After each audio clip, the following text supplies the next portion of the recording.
Բարև ձեզ սիրելի ռադիո լսողներ, Հանրային ռադիոյի եթերում բարձր գրականություն նախագծի հերթական հաղորդումն է, ես Արքմենիկ Նիկողոսյանն եմ։ Իրանցի բանաստեղծ Ֆորուղ Ֆարոխզադի բանաստեղծությունները բավական երկար ժամանակ էին շատ սիրված են հայ ընթերցողի կողմից եւ բնականաբար դա նաեւ թարգմանիչ Էդվարդ Հաղվերդյանի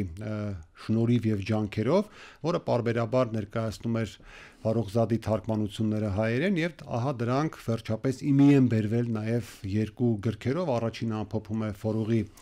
պատմվածքները, երկրորդը նրա ընտիր բանաստեղծությունները։ Այսօր այս գրքերի առիթով կզրուցենք թարգմանչի Էդվարդ Հաղվերդյանի հետ։ Ողջույն պարոն Հաղվերդյան։ Ընդհանրապես հայտնի է բոլորիս ձեր առանձնատուկ վերաբերմունքը եւ նաեւ թարգմանական գործունեությունը իրանական, պարսկական գրականությունը հայերեն ներկայացնելու գործում, բայց ինչքան ես հասցրել եմ նկատել, Ֆորուղի հանդեպ առանձնահատուկ վերաբերմունք եք ունեցել միշտ։ Այդպես է։ Նախ շնորհակալ եմ հրավերի համար եւ հետո պարտքս եմ համարում իմ երախտագիտությունը հայտնել Անտարես հրատարակչությանը եւ անձնակազմին, ովքեր որ Ֆորուղի այս երկու գրքերի վրա աշխատեցին, ինչի համար եմ ասում, որտեվ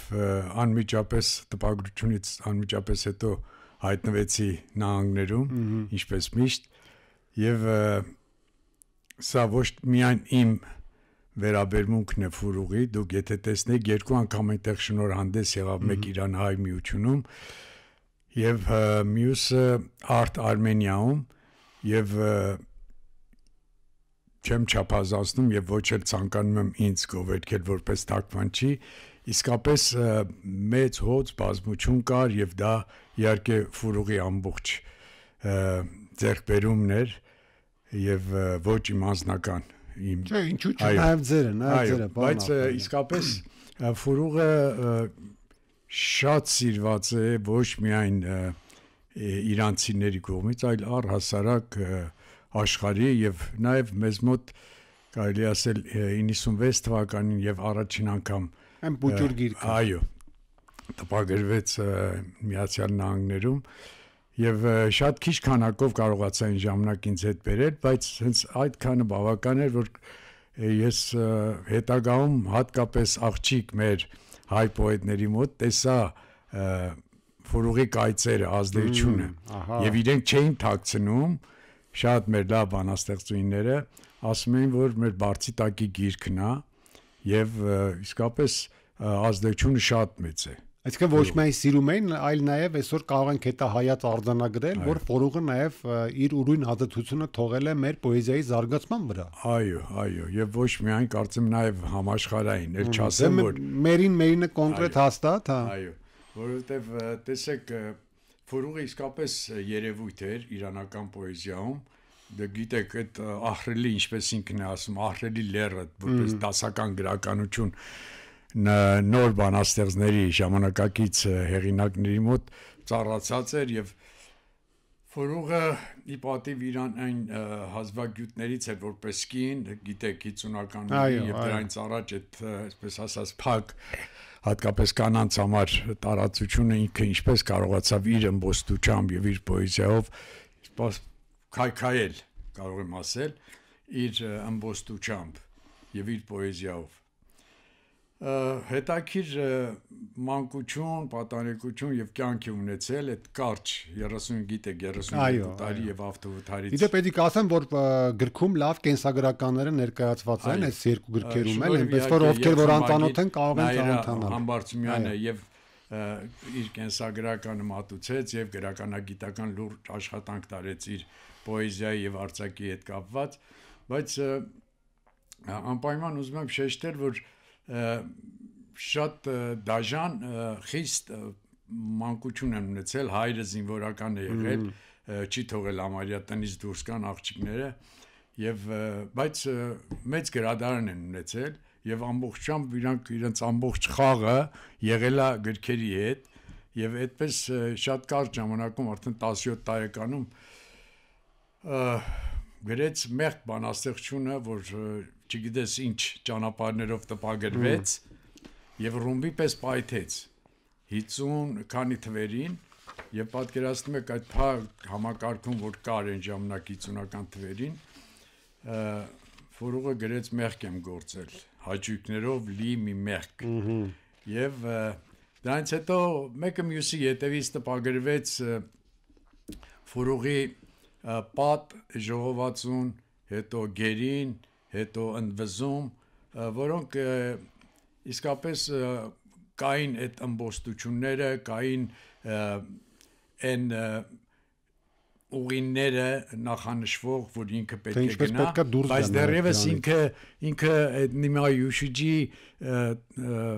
ազդեցության տակ էր եւ գիտեք Նիմայուշիջը նորագույն պոեզիայի հիմնադիրն է եղել եւ 49 թվին իր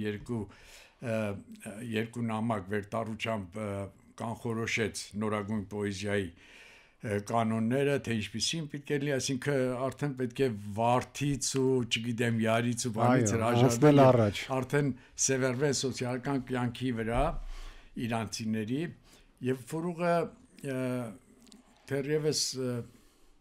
շատ շուտ կարողացավ հեռանալ այդ նաեւ Նիմայի ազդեցությունից եւ անմիջապես կարողացավ իր ինչպես որ ինքը որևիցե այսպես ասած ձևական կողմը չկար քույրը շատ էր պատմում իր մասին առիթ ա եղել տեսել եմ քրոջի այո Փուրան Ֆարոխզադը չեր հանդուրժում որևիցե կեղծություն ինչպես կյանքում այնպես էլ իր պոեզիայում եւ ինքն է իր պոեզիայով բայց տեսեք այնքան խորը եւ հատկապես մի այլ ծնունդ ժողովածույց նա մի մեծ թռիչք գործեց եւ շատ բանաստեղծներ ինչպես ասենք եւ գրողներ Ահմադ Շամլուն է Սորաբ Սեփերին է Ջալալ Ալ-Ահմադը որպես արձակիր դեռևս չէին ընդունում Ֆուրուղին դա ոնց որ հերթական մի այո բայց մի այլ ծնունդից հետո մի այնպիսի խորությամբ եւ արդեն ոչ կանացի պոեզիա, այսպես ասեմ, սեր, չգիտեմ, լքել, մենակություն եւ չէ, արդեն ինքը գնաց համամարտկային ցավերի կողմը եւ այնպիսի խորությամբ, այնպիսի ընդգրկումներ ունեցավ հատկապես իր երկար բանաստեղծներում, որ իսկապես եթե դուք հենց հիմա ֆրանսերեն, անգլերեն, ռուսերեն, եթե խփեք Google-ի մեջ կտեսնեք ինչքան հարուստ եւ իր կենսագրություն եւ պոեզիան թարգմանված եւ ինչպես են ընդունում նույնիսկ Վերտոլուչին իտալացի կինոռեժիսորը առանձին ֆիլմ է նկարում Ֆուրուղի մասին եւ նաեւ առիթ եղավ որ ինքը հայտնվի Եվրոպա ես էլ պիտի ասեմ որ շատ շուտ սիրահարվեց մի տղամարդու որը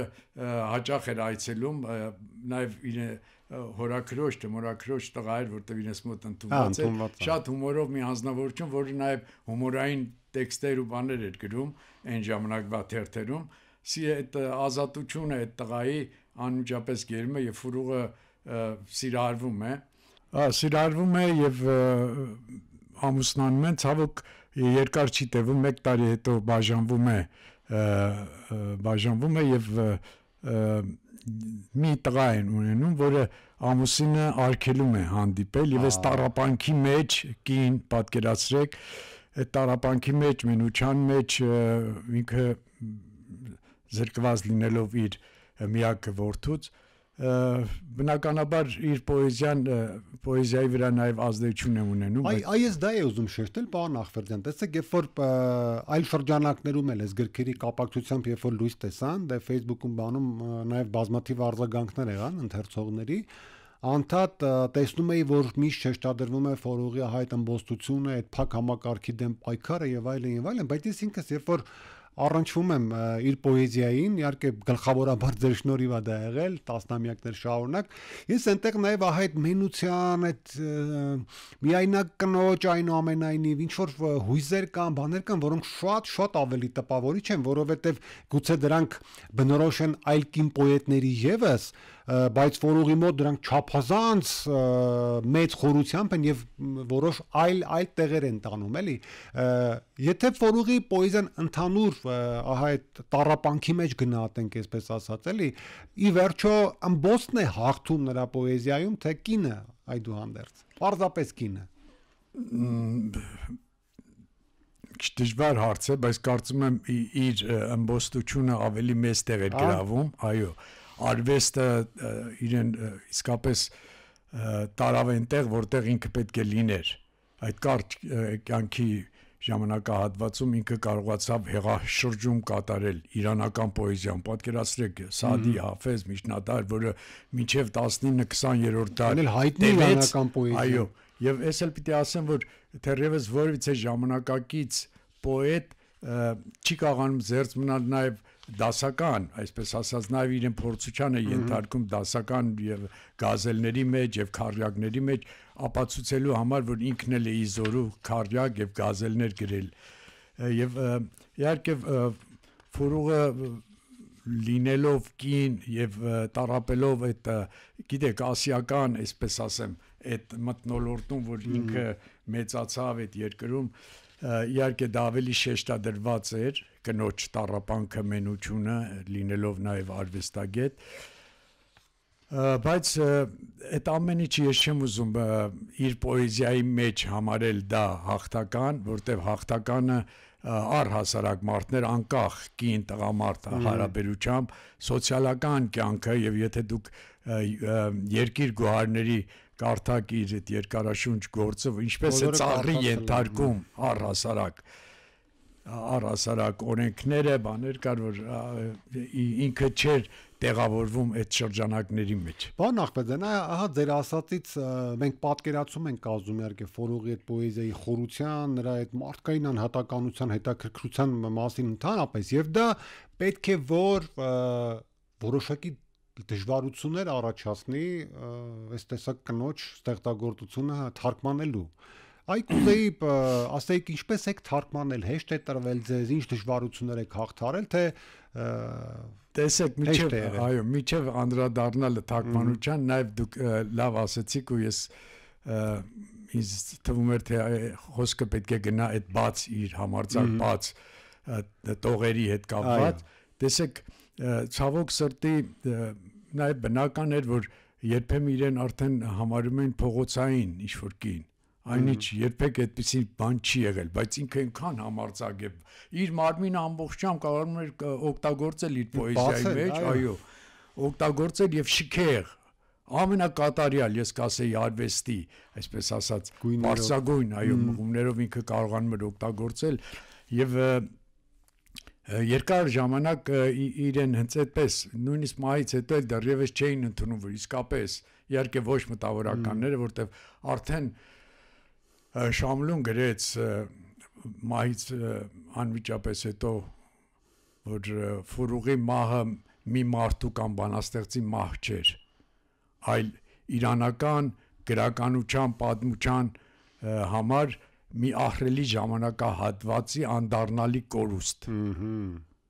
Շամլուի նման գիգանտը մեծությունը այդպես գնահատեց Ֆուրուղ Ֆարոխզադին, որտեղ իսկապես չափազանցություն չի ասել, որ միջև օրս դեռևս ամենասիրվածն է եւ դեռևս միջև օրս չեն կարողանում իր ազդեցության ոլորտից դուրս գալ։ Եվ տեսեք, ինձ անմիջապես գերել է, հիմա որ ասում եք ինչպես է թարգմանությունը, տեսեք, եղել է առիթներ, որ ասել եմ, պիտի սիրահարված լինես, կապ չունի Ֆուրուղը կլի թե արձակ ինչ-որ մի պատում կամ պատմված կամ չգիտեմ վեբ, պետք է սիրահարված լինես հեղինակի խոսքին, տեքստին, եւ եթե դա քեզ գերում է, ես թարգմանելը հեշտ է, ցանկացել եմ, որ նաեւ հայ ընթերցողը, հատկապես մեր բանաստեղծները, գրողները ծանոթ լինեն այդ մեծության հետ, ինչպես Սեփերի հետ, ինչպես ասենք Ահմադ Շամլուի հետ։ Կարծես թե չես ուզում այդ վայելքը մենակ ունենալ, այլ ուզում ես նաև աշխել, տարածել ամբողջ քո ընկերների շրջապատում։ Շատ լավ, պարոն Ախվերդյան, տեսեք, երբ որ Ֆորուղի մի այլ ծնունդ գիրքը լույս տեսավ բանաստեղծությունների, այդ իհարկե ուրախությամբ ինչ որտեղ նաև ցնծությամբ ընդունվեց մեր ընթերցողների կողմից, բայց նաև ինչ որտեղ բնական, հա, որտեղ արդեն ծանոթ էին ձեր թարգմանություններին, գիտեն, որ տենց բան կա եւ այլն, եւ այսպես թեմպես մի օր դա սпасելի էր, բայց ահա արցակ ժողովածուն վաղվա վիշտը, հա, որտեղ ֆորուղի պատմվածքներն են, կատարյալ անակնկալ էր մեր ընթերցողների համար, որտեղ ֆորուղի կերպարը, հա, այդ էքսցենտրիկությամբ եւ այլն հանդերձ, այդուհանդերձ փակվում էր այդ բանաստեղծության տարածության մեջ, բայց որ ֆորուղը նաեւ արձակագիր է եւ գրել է հրաշալի պատմվածքներ, կարելի ասել դա բացառապես դուք բացեցիք մեզ համար։ Այ կուզեի մի քանի խոսքել այս ժողովածուի մասին, ինչու որոշեցիք թարգմանել, ինչով է յուրահատուկ արդեն ֆորուղ արձակագիր է, էլի նույն համարձակությամբ, չգիտեմ, փակ բաները բացելով, թե այլ հմայքներ կան այստեղ։ Շատ ճիշտ նկատեցիք, տեսեք, նույնիսկ եթե դուք իրանցի նույնիսկ մտավորականներին եթե հաստատ շատերը տեղյակ չեն որ այդ պատմվածքները գրել եւ շատ պատահական ես նոր դարում որ աշխատում եմ այդ ժամանակ տպագրեցի մի պատմվածք բայց ես էլ կարծում եմ դա հենց մի պատմվածքն է եւ դրանով ֆորուղ արդեն ավարտվել է մղձավանջ է կոչվում շատ հետաքրքիր գեղեցիկ մի պատում է ես վերջի 5 տարում կարողացա շատ պատահական եւ երբ իր երկաթորյակը պարսկերեն նամակների հետ տպագրվեց ամբողջությամբ տեսա նաեւ որ պատմվածքներ եւ մի քիչ թերահավատորեն սկսեցի կարդալ որտեղ մտածում էի պոեզիան այնուամենայնիվ հաղթող է իր արձակ տեքստին բայց չեմ չափազանցնում յուրաքանչյուր պատմվածք այդտեղ գլուխգործոց է, փոքրիկ գլուխ։ Այո, փոքրիկ գլուխգործոցներ են եւ ես իհարկե խորհուրդ կտամ ժամանակ լինելու դեպքում մեր ընթերցողները անպայման գիտեմ որ շատերը ծանոթ են իր պոեզիային, բայց պատմվածքները հրաշք են իսկապես։ Ես ասեմ գրախանութներում իմ հետաքրքրվածությունների պատասխան պարզել եմ որ այս պահի դրությամբ պատմվածքների գիրքն ավելի շատ է վաճառվել, քան պոեզիային, այսինքն այդ նորությունը այնուհանդերձ դեռ խաղացել է։ Պարոն Ախվերդյան, ինչ շատ գայթակղող մի արտահայտություն արեցիք նոր, որ պարսկերենում երբ որ ամբողջական տպագրվեց նրա ժողովածուն, նամակները, ներառյալ, ես պատկերացնում եմ ինչ սուպեր նամակներ գրած կլինի ֆորուղը։ Տեսեք, ես վերջերս վերադարձա Ամերիկայից եւ շատ պատահական այդ գրախանութում Վեսթվուդում, որտեղ իրանցիների թաղն է, բազմաթիվ գրախանութներ կար, իր նամակները մի ամբողջ հատոր, որը այո գրել է իր հենց առաջի ամուսնուն եւ հետաքրիր է միջև այդ ես կարծում եի այդ ամուսինը սիրահարված ժամանակները հատկապես եւ սիրահարված եւ հետագայում տեսեք ինձ թվում է ամուսինը շատ դաժան է եղել ֆորուղի նկատմամբ բայց հետո պարզեցի այդ նամակներից որ ֆորուղի ամբողջ ոչ միայն իր առօրյա կենցաղային հոգսերն է հոգացել այլ նաեւ փող է տրամադրել որ գնա Եվրոպա ֆորուղը, այսինքն անընդհատ հակասական մարդ է, վրա։ Հսկա։ Ուղղակի, չգիտեմ, այդ ժամանակները այնպես էր, որ երևի չի կարողացել երկար պահել այդ կնոջը իր մոտ, որտեղ կողքից երևի շատ խոսակցներ ա եղել, բաժանվել են, բայց կապը միջև վերջ ֆորուղի այդ նամակները կարդակ իսկապես հիանալի է։ Բայց ես հիմա ուզում եմ նորից անդրադառնալ պատմվածքներին, որտեղ պատահական չեղավ իր ինքը նաև սցենարներ է գրել եւ այդ առաջի բաժանումից հետո շատ մոտ հարաբերություն է ունեցել արձակիր կինոռեժիսոր սցենարիստ Էբրահիմ Գոլեստանի հետ, որը իդեպ անցած տարի 101 տարեկանում նահանգներում մահացավ։ Եվ Էբրահիմ Գոլեստանին շատ մեծ դեր է ունեցել իր եւ ստեղծագործների եւ կյանքի եւ ֆորուղը գրում է բորոտների մասին մի սցենար, որը հենց ինքը նկարում է տունը սև է, որը արևմտյան Գերմանիայում ստանում է առաջին մրցանակը, ոսկե մեդալն է ստանում եւ պատկերացրեք ֆորուղի մայից հետո